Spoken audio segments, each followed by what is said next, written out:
Tu penses peut-être, Kevin, que depuis leur premier pas dans le ciel, les hommes ont définitivement conquis l'espace. Tu penses que les cloportes que nous étions sont désormais les maîtres et les seigneurs du cosmos.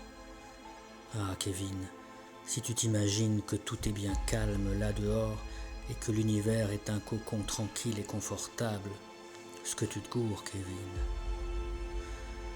Mais tu ne tarderas pas à en croiser dans les bars de ces pilotes qui te raconteront de drôles d'histoires. Tu verras, après 2 ou 3 verres, ils se mettent à devenir bavards. Et là, ils te racontent des choses incroyables. Des choses qu'ils ont vues de leurs yeux. Des convois discrets, lourdement protégés, qui transportent on ne sait quoi vers on ne sait où. Des monstres de l'espace venus d'ailleurs, à moitié mécaniques, à moitié biologiques, semant la désolation sur leur passage. Des vaisseaux fantômes, immenses, remplis de cadavres, errant depuis des siècles dans le vide entre les étoiles, à la recherche d'un havre qu'ils ne trouveront jamais. Certains te montreront les reliques d'une planète perdue qui abrita des expériences abominables. D'autres te jureront qu'ils ont marché au milieu des ruines de civilisations englouties qui dominaient jadis l'univers et qui se sont dévorées elles-mêmes, détruites par leur propre orgueil et leur propre démesure.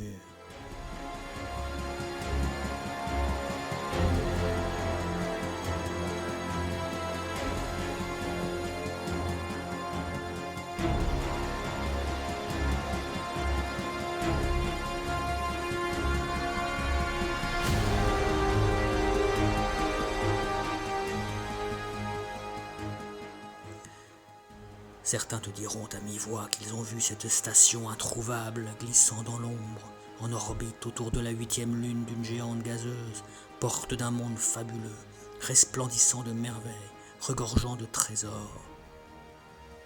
Oh oui, jeune pilote, tu en entendras des légendes. Les commandants sont comme de vieux marins crédules. Ne va pas prêter foi à tout ce qu'ils te diront. Mais moi aussi, si je voulais, je pourrais t'en raconter des histoires. Allez, paie-moi à boire et écoute. Les mythes, tu sais, deviennent parfois réalité. Tiens, les aliens d'abord. Les hommes ont longtemps cru être la seule race intelligente de la Voie lactée. Jusqu'à ce qu'ils rencontrent les Thargoïdes. Un peuple étrange, insectoïde, vivant dans des ruches sur des planètes d'ammoniac, sujets de reines millénaires, toutes des femelles. Nos espèces se sont croisées il y a 1 siècle et demi. La première rencontre officielle remonte à 2849, mais il est possible que d'autres contacts non documentés se soient produits avant cette date. Et puis, les choses se sont gâtées au 32e siècle. Évidemment, nous avons tiré les premiers. Évidemment, la guerre s'est déclenchée, la première guerre Thargoïde. Une guerre obscure, lointaine sur la frontière. Une sale guerre. Oh, nous l'avons gagnée, oui. Mais à quel prix? Qu'avons-nous fait? Par le dieu de Van Manens, qu'avons-nous fait? Un virus. Nous avons fabriqué un virus, le mycoïde, et nous avons provoqué un génocide. Tu connais le nom du pilote qui a reçu l'ordre de disperser cette arme immonde dans les rangs aliens en 3151. John Jameson, celui qui a donné son nom au statioport de Shinrarta. Mais l'histoire fut sordide et sa fin tragique. Ses supérieurs avaient saboté son vaisseau pour qu'il ne puisse jamais rentrer vivant et raconter le crime qu'il avait commis. Éradiquer une espèce entière. Tu te rends compte? Tu ne me crois pas? Va voir toi-même.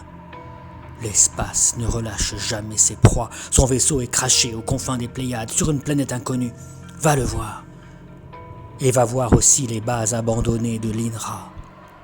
Et tu verras que je ne te mens pas. Tout est vrai.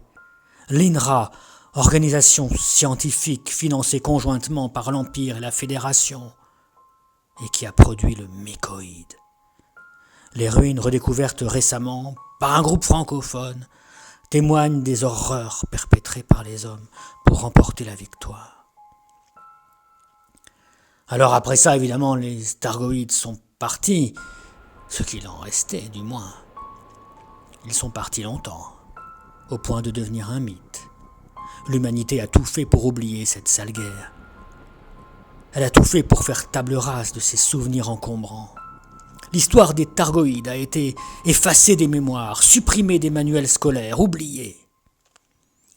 Quand j'étais petit, ma mère disait « Mange ta viande synthétique, ou le Thargoïde va venir te prendre ». Le Thargoïde, ce croque-mitaine à faire peur aux mioches, eh bien, il est revenu, immunisé cette fois contre le mycoïde. Ce ne furent d'abord que quelques indices encore douteux.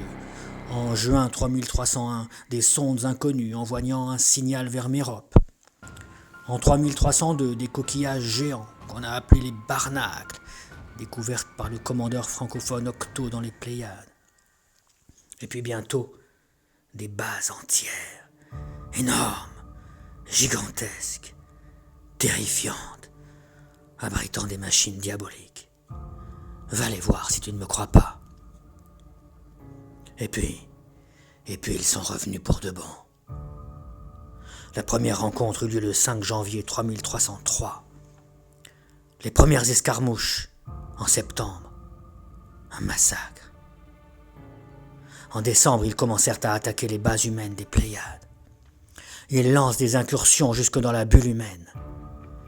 Quelles sont leurs intentions? Que veulent-ils? Oh, pas notre bien, ça c'est sûr. Ils attaquent des bases terrestres, ils détruisent des vaisseaux, ils abandonnent les épaves au milieu de vapeurs corrosives, après avoir enlevé les équipages. Que font-ils des humains qu'ils enlèvent? Bien malin qui peut le dire. Iras-tu, toi aussi, tenter de percer les secrets des Thargoïdes? Iras-tu tenter de les battre? À Aegis, l'initiative commune des superpuissances fournit quelques armes qui pourraient te servir si tu embrassais cette carrière dangereuse. Et pourtant, que savons-nous de ces bestioles? Et si au fond, ces insectes répugnants n'étaient que de pauvres bougres aussi manipulés que nous le sommes?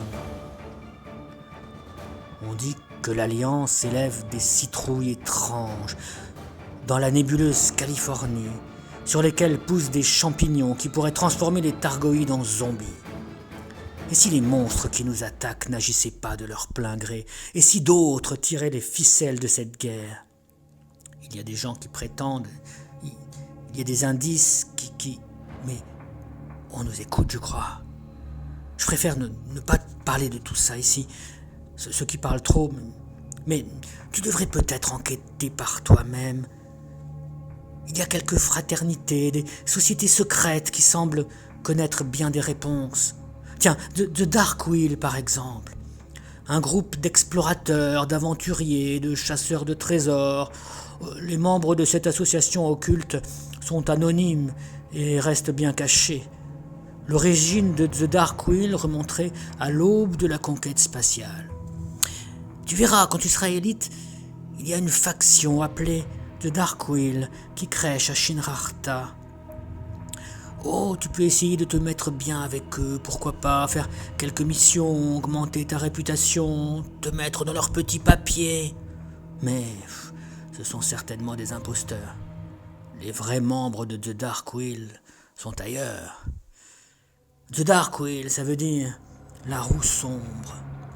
Le nom viendrait d'un spatioport toroïdal caché quelque part et qui fonctionnerait à si basse énergie qu'il serait totalement indétectable. Nul n'a réussi à le localiser jusqu'ici. Et pourtant, nous disposons de pistes et beaucoup de pilotes se sont lancés à sa recherche. La 8e lune d'une planète gazeuse. Tu te rappelleras, hein? La 8e lune d'une planète gazeuse.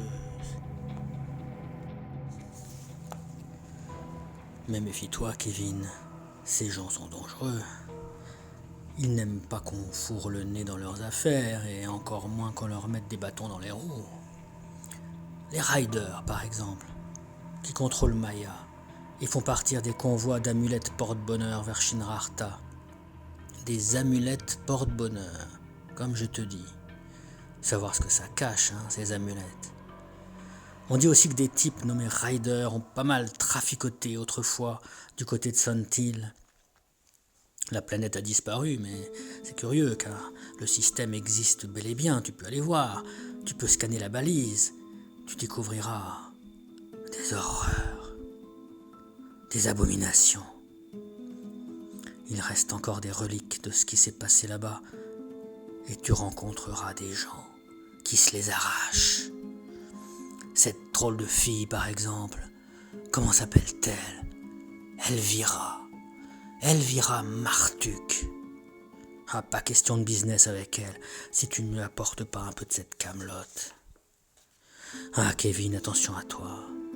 Si tu te retrouves dans le collimateur de tous ces gens, je ne donne pas cher de ta peau. Si les choses se gâtent et que tu te fais courser par les fédéraux, les alliés, les impériaux, prends le large, cap à l'est, et en avant toutes. Du côté des mondes perdus, des cités englouties, des systèmes oubliés, les ruines des gardiens. C'est une vision de l'ancienne présidente de la Fédération, Jasmina Hasley, qui a permis de retrouver les vestiges de cet empire. Après un naufrage inconsciente à la dérive dans l'espace, la présidente a reçu la visite d'êtres tridimensionnels, intelligents, remplis de compassion. Puis plus tard, elle a encore connu d'autres visions de métropoles fantastiques. Tout le monde a pensé qu'elle était devenue complètement folle. La suite a montré qu'elle n'était pas victime d'hallucinations. À quelques 800 années-lumière de sol, on a découvert des restes d'édifices et de constructions en plus ou moins bon état, et qui contenaient encore des données exploitables, données que l'ingénieur Ramta s'employa à déchiffrer.